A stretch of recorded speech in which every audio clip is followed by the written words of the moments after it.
This is the Dog Savant Podcast with your host, Brett Endies.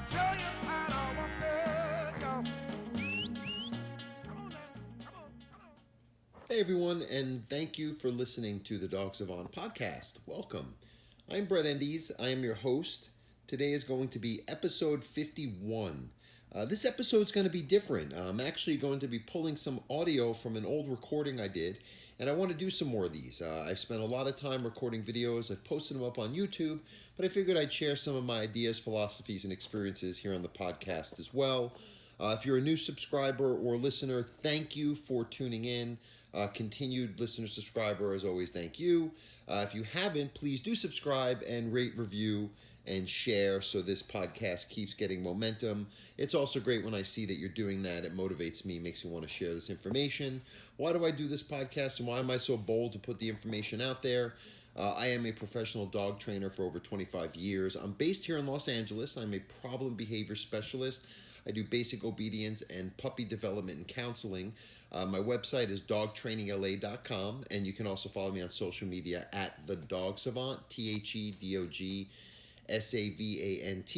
And please send in your questions. I love the feedback for this show. It really motivates me to keep doing this, lets me know I'm helping you. The reason why I do this show is just so I can share this information. It works in the real world, so I want it to work for you. Okay, so again, this episode's going to be a little different. Hopefully you enjoy. Have a great day, guys. Thank you. Hey everyone, this is Brett Endies, the Dog Savant, dogtrainingla.com. Well, I'll tell you, we're having some week so far. Started off with a nice, bizarre Yelp review, which I did a last video about that, and I've been getting some really weird phone calls the past couple days. A lot of people calling me, demanding how they want their dog trained, telling me how they're, aversive to certain kinds of equipment, and they want their dog trained with a harness, so on and so forth. Culminating to the new appointment I was just at that I'm driving home from, where I had met someone. It was a very, very easy. It was just an older adopted dog. These people first-time dog owners. So we were going A to Z, just teaching them, any kind of residual potty issues the dog may have, nutrition, just really trying to give them the primer. I get very excited when I can have the opportunity to educate people so they really can, do the best for their dog, care for them right, train them right, communicate with them, live with them, have the right relationship. Okay, so everything's fine. Then we get talking to that. Well, I've taken him on a few walks. I'm noticing that he starts lunging and he gets aggressive when he sees a dog and dogs come close. It's not going to happen. Okay, so how are you walking him? Oh, we're using a harness and a flexi leash. Who recommended that? Well, that's just what he came with. Okay, fair enough. It's not their choice. And then I explain how, and I've done this in plenty of videos, I demonstrate it in everything I do, and it's what I talk about, 6 to 8 times a day with my clients, is that the dogs that have the most potential for problem behaviors tend to overproject. They're over-assuming, and then they get this conditioning where they feel that being on high alert, being overstimulated is a way to get through certain interactions, right up to the point where that high alert, they encounter another dog, that dog sends them too much information, they go on overload, fight or flight kicks in, they create the space with the behavior. That's how I stay alive. So what I was explaining is to create a different effect is you want your dog to remain present when you're walking. You want that mind-body connection. It's how I've explained, how I show with all the dogs I teach how to walk, that instinctively, if you can tap into this way to connect each other's energy and then put it in the context of a moving command, you can day one start teaching a dog not only to walk with a loose leash, but more importantly, not to react when they encounter certain stimuli when out and about. So with all that said, I explained it like that and many, many other ways.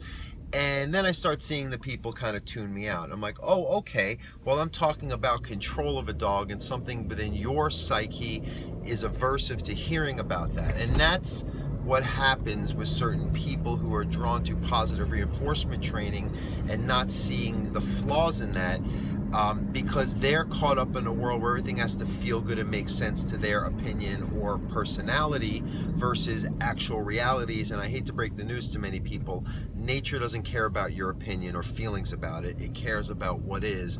And dogs are pretty good at teaching each other, and they've taught me very well what is in terms of the relationship that we should have with them to make them as happy and content as possible. And that's why I do what I do. And the feedback I get backs up that impression of why I keep doing it the way I do it.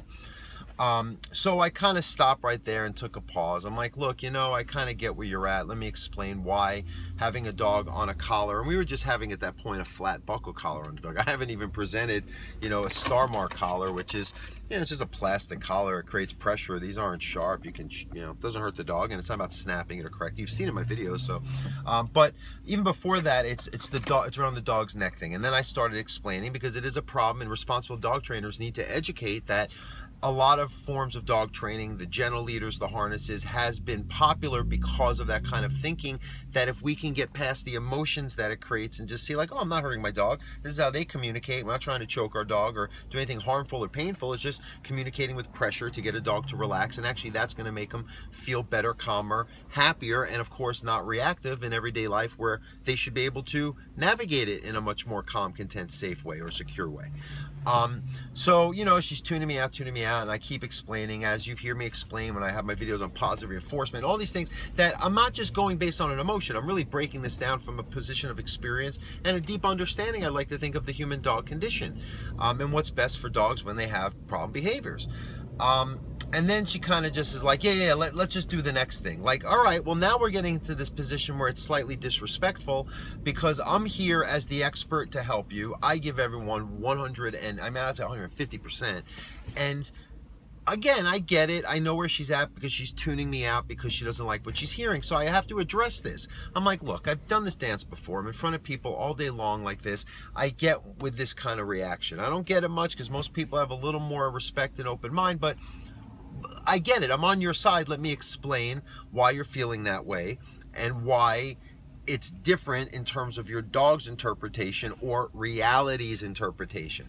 And that's the problem, is a lot of people have these narcissistic tendencies where once you address that finger hold or that stronghold of control that their psychology hangs on to, because it has to be this way, they melt down and they take it personal and they get mad, and of course they get uncomfortable. I'm like, look, I'm not trying to make you uncomfortable, but we have to talk about this because it's limiting, and I think I've shown, and I think you've seen, my ability to even make your dog listen better in this short time, that I'm not going to do anything that's not best for your dog. And then they're like, well, there's got to be a different way. And then again, I'm not going to debate you, but I do want you to understand that you have to realize why I'm doing it this way, and it's never to do anything bad for your dog. And I was like, well, let's take another time out, because I want you to know, just to qualify myself, that I didn't get in this line of work to do anything but help dogs, and I would only do it to leave a situation with the dog feeling better than before I got there. And yeah, just trying to make them feel comfortable, hold their hand, which I rarely have to go down that route. This was a particularly interesting situation. So go for further again on callbacks. Okay, you know what? Time out. Let me just show you. Your dog's aggressive on a walk. Let me get out there with your dog. Let me implement some of what I'm explaining, so it's not just theory or a little listening in your house. And then you'll see what I'm saying makes sense, and maybe you'll be more open-minded there. We're not going to get that far. They just walk out there. I'm like, hold on, we got to slow down the rate. Your dog is, pulling at the leash already when we're headed on the walk. I got to get this dog to calm down. And I'm like, look, this is the way I do it. This is what I teach people all day, and you're not respecting that. And then they get even more frustrated. I'm like, you people, and this is where it kind of comes to a head. They have Buddhist statues. I'm like, well, you're practicing Buddhist. I am as well.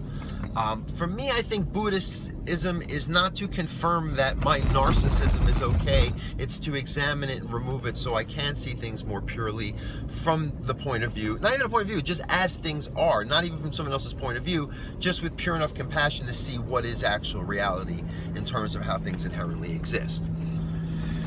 They didn't like hearing that either. And then I'm trying to say, I'm like, well, how can you be a Buddhist if you're not having compassion for what I'm trying to do? I mean, I'm here literally, really, caring so much to the point where I'm willing to tell you things that maybe other people aren't willing to, and you just keep trying to defend this. It defends. I go, I don't think we're going to get anywhere.